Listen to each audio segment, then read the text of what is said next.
Tiene la palabra el diputado Luis Di Giacomo. Gracias, señor presidente. Bueno, estuvimos viendo fechas y resulta que el señor jefe de gabinete, tenemos entendido que asumió alrededor del 20 de septiembre del año pasado, con lo cual estamos hablando de prácticamente un año que está en funciones.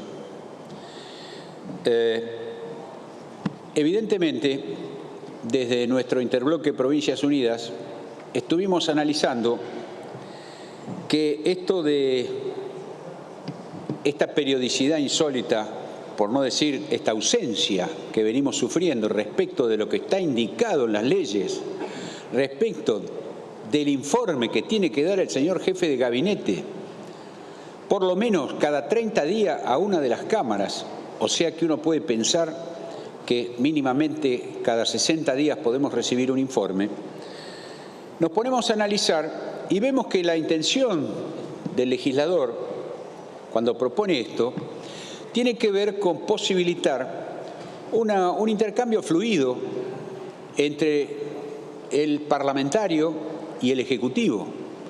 Un intercambio que permita de alguna manera ir cotejando, ir evaluando, ir preguntando sobre las coyunturas que se van sucediendo, en especial en este país donde las cosas cambian día a día. No estamos en un país donde la estabilidad es generalizada, entonces podemos pensar que las cosas se suceden sin mayores alternativas. No hablemos ya de situaciones como pandemia y demás, sino hablemos de lo que hoy en día afecta a toda nuestra sociedad, que es una situación económica frente a la cual, como bien dijo el señor jefe de gabinete, estaban centradas la mayoría de las preguntas. Y efectivamente, miles de preguntas. Hace pocos días, cuando recibimos las respuestas desarrolladas a lo largo de 2.195 páginas, de preguntas que además muchas de ellas ya eran extemporáneas, de preguntas que fueron superadas por la misma coyuntura, sea porque algún problema se solucionó o sea porque las cosas se empeoraron. Entonces, en verdad, pensar en un informe anual no tiene nada que ver con aquello para lo cual se pensó el informe de la Jefatura de Gabinete. Entonces, en verdad, nosotros acá formulamos algunas preguntas, tuvimos algunas respuestas, por supuesto que las podríamos, rediscutir o repreguntarlas, en especial alrededor de qué sucede con los subsidios a las grandes prestadoras eléctricas que a su vez no le pagan a Camesa lo que le tienen que pagar. Pero bueno, consideramos que la respuesta no nos ha sido suficiente, pero la realidad es que hoy estamos ante una situación muy particular.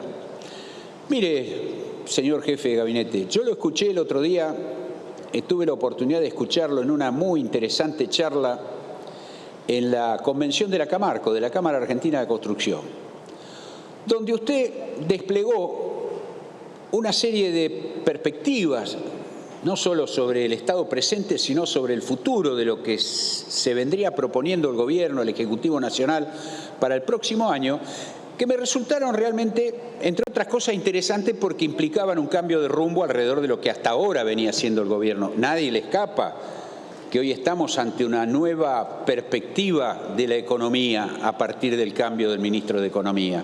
Una perspectiva que en muchos casos es antagónica a lo que se predicó durante mucho tiempo desde el mismo oficialismo.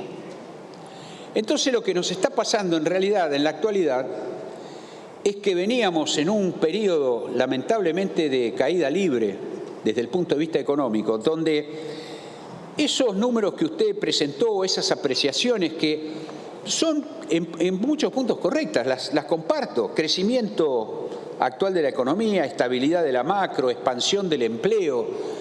Ahora, si miramos el lado B, como se dice habitualmente, de la realidad, lo que vemos en esa realidad que vivimos los argentinos, que vivimos en nuestras ciudades y pueblos del interior o en la capital o donde sea, es una realidad de marcaciones y remarcaciones de precios diaria.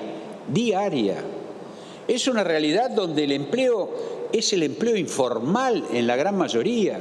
Lo decía en esa convención de Camarco el mismo dirigente de la UOCRA, Gerardo Martínez. Nos va a llevar, después de 2 o 3 generaciones de trabajadores informales, tenemos la inmensa problemática de que hoy hay una inmensa, tremenda masa mayoritaria de trabajadores que nunca tuvieron un trabajo formal, que siempre vivieron de changas, que pudieron complementarlo con las ayudas o los planes o las cuestiones sociales. Y esos trabajadores han perdido la disciplina para el trabajo. Hoy esos trabajadores no se presentan a las 7 de la mañana a la obra como se tienen que presentar. Hoy no aceptan la orden de un capataz, porque entre otras cosas no fueron culturalmente ya habituados a lo que significa las relaciones laborales formales, donde hay una patronal, donde hay un sindicato que tiene que defender, donde hay deberes que cumplir en esta Argentina, que sí hablamos permanentemente de los derechos y bienvenido sea, pero muy pocas veces oímos hablar de los deberes.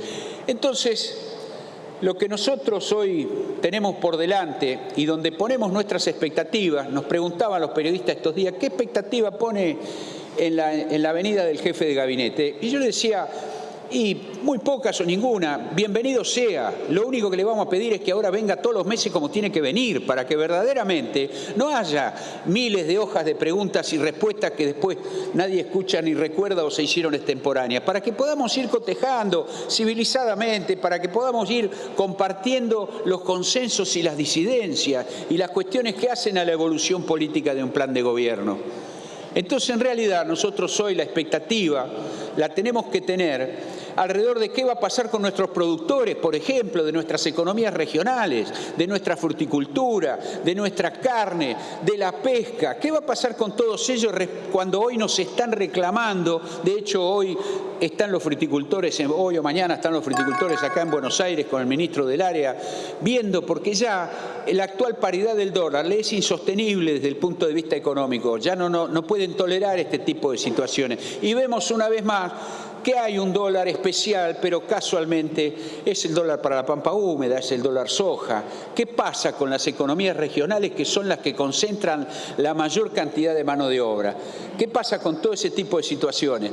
Bueno, le digo, señor jefe de gabinete, que en realidad nuestras expectativas son 2. Primero, en ver que el presupuesto que nos están en estos días comunicando tenga un plan, un programa, un lineamiento, una tendencia, llamémosla como quiera, que verdaderamente nos haga comprender hacia el año que viene hacia dónde vamos. Hemos logrado cierta estabilización de esa caída libre que teníamos hasta hace poco tiempo. Hemos logrado que algunos números, como se dice de la macro, parecería que son prometedores. Ahora, la realidad no es prometedora. Lamentablemente, la realidad todavía es triste. Queremos ver si en ese presupuesto, y ahí es donde analizaremos, si se cumple con las necesidades de la provincia, si se cumple con las necesidades de la producción, si se cumple con las necesidades del sector privado del trabajo que necesita justamente toda esa infraestructura.